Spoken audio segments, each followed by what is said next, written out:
Welcome back. This is Brother Jamala, aka Brother Soldier. We're talking about some prescriptions about things you can do to uplift the youth and encourage them to love and have pride in their African heritage. We're giving some different things you could do at home to teach the youth. We want to say that these are not entirely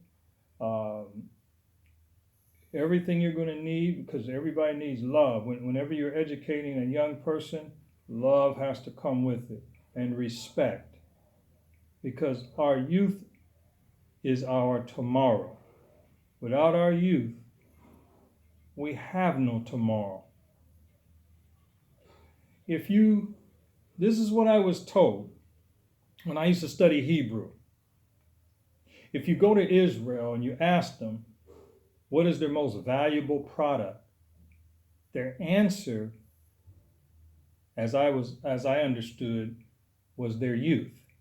If you ask them what is their most valuable product, they're not going to tell you oranges. They're not going to tell you coconuts. They're not going to tell you gold. They're going to tell you their most valuable product is their youth. And that's the way I think we need to be as Africans. I do feel that in the diaspora, we have a long way to go. There's a lot of educators there, even in the churches, that are not teaching our youth about the beauty of their culture, without thinking that it's some kind of racist or racism or some kind of guilt trip that we have to have when we try to invest in our own.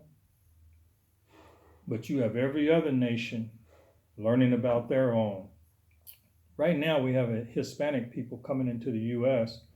and they develop their own little grocery stores, their own little restaurants and shops, and everything that they do, you see them marrying each other, multiplying with producing children. You see them coming in and building those type of institutions that feed their people and their culture. They don't come in and just fade away into European establishments. They go and create their own little towns, their little markets, and they constantly bring that revenue, that income back into their community, and it just circulates. But when you deal with the African in the diaspora, and maybe even on the continent, you see our people going to other people's nations, and other people, restaurants ran by other people, businesses ran by other people, and we're constantly consuming those products as though we don't have our own appetite and our own products. And we're constantly just giving money out. But it's not really coming back to us. And that's what I'm saying, these prescriptions, we need to train, teach our youth to bring that wealth back to Africa. When the Asians go to the United States or the UK, they send their wealth back to their nation. When the Hispanic come, they send their money back into their communities. How much they send back to their nation, I have no idea. But it's all said. All of that is said to say this: that we need to give back to the motherland. Africa is our mother. We need to take care of our mother. Okay, so I got to talking about when a young child knows that they have come from something and that their race has contributed things to civilization, and that we did bring things to Europe in our prehistory. Shouldn't say prehistory, but our earlier history.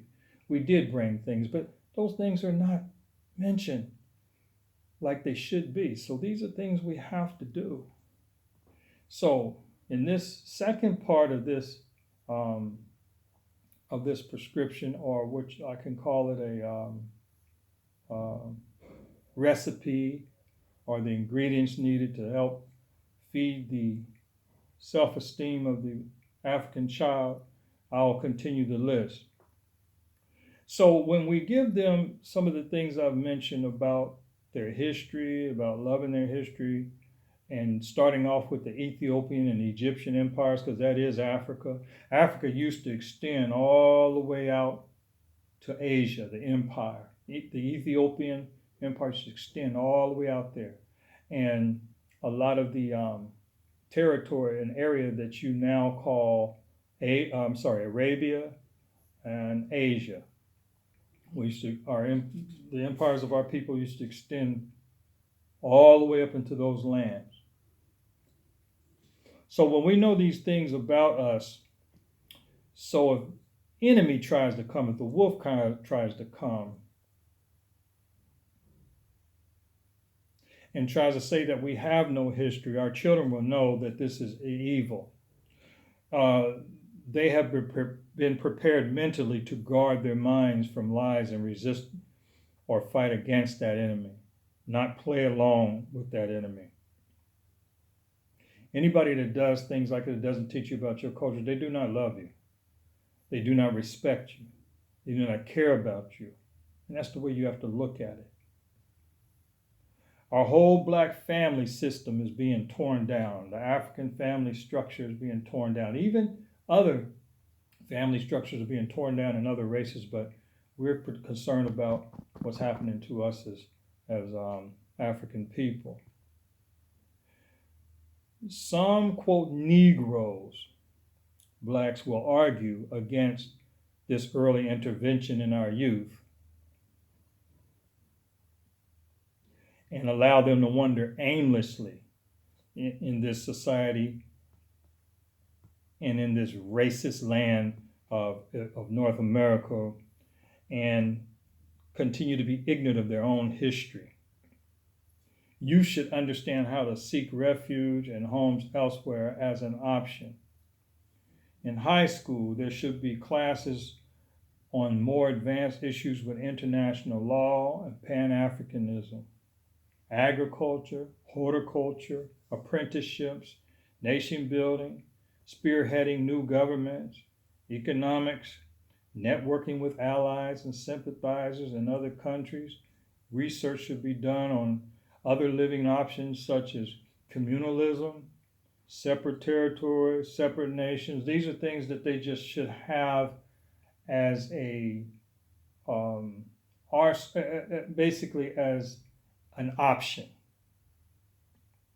Not feeling like they're closed in and they have no hope. As far as agriculture and farming business, I did a little of this in North America, and it's pretty challenging.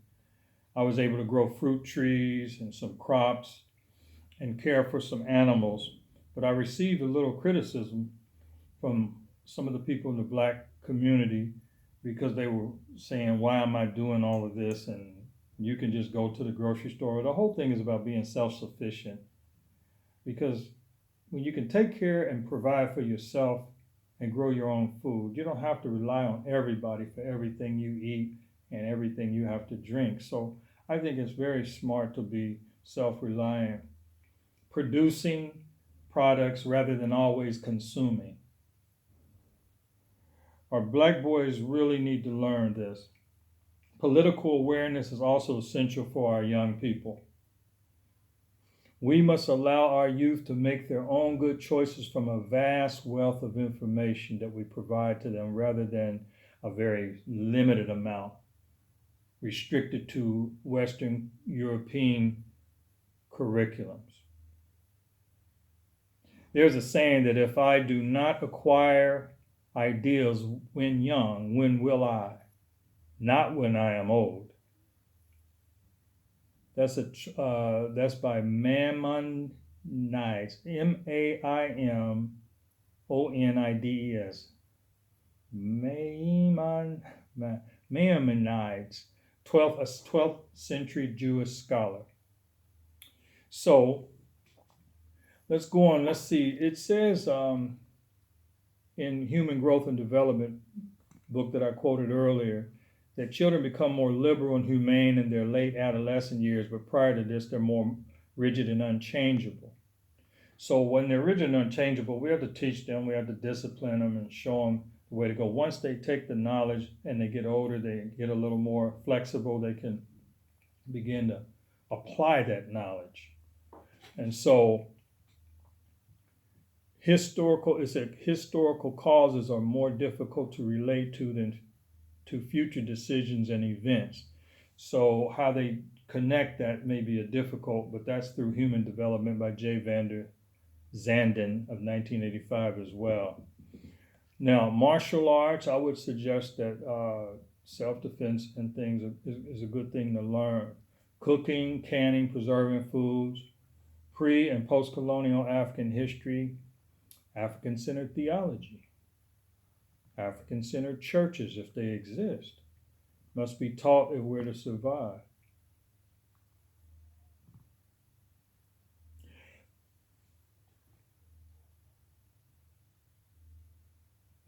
Now, there's a lot of other things I have here for people who are successful, like are celebrities, and I mean financially successful as celebrities and sports figures, how they can contribute back to the youth, especially in the diaspora. We need to impose a young brother or young sister tax law that an agreed percent of funds be extracted from successful black businessmen, sports figures, singers, actors of the black race to invest back into the black communities. It would just be nice to have that. If these brothers or sisters are offsprings of the loins or seed of our black women and men, then these contributions should be given back to save our youth. We can then mentor, tutor, educate, and employ our black youth while creating a better future for them and our nation. Any funds should be in a trust fund. It should be used strictly for scholarships, housing developments, etc.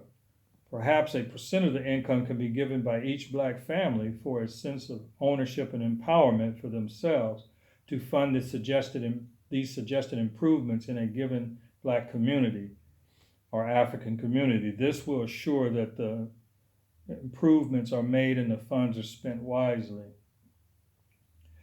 Other ideas is African textbooks, student interns for overseas assignments, independent black private schools, better housing projects and security, better curriculums. We should have attorney fee funds so that when we need to represent our youth, we have funds for that. Just a lot of things that are going into aiding our youth, and some of these funds could already be set up. Some of these charitable fund organizations could be set up where celebrities can just select which one they want to contribute to, and then we take it from there. And we also show how the money is spent, and have a record and a good recording of all the money, and a list of running expenditures should be supplied to everyone that makes a contribution. There are so many more things that I can say, and again, my time is limited, but I have so much more. But I want to read off these books, and I can say a lot more about this prescription at another day. But there's let's see, these 3 books. Okay, there's a good book out by William G. Emanuel, People of Color in the Bible. I thought he did an excellent job on YouTube. I saw that. I thought he did a very good job, and I think that'd be a nice book to have for your children. Intro to African Civilizations by John Jackson, and Destruction of African Civilizations by Chancellor Williams. These are all good books that give a lot of information, and is able to help shape the self-esteem and confidence of our youth. The whole idea is to produce character and more self-love. So I'm out of time with this. I hope that this has helped. Peace, love. God bless you.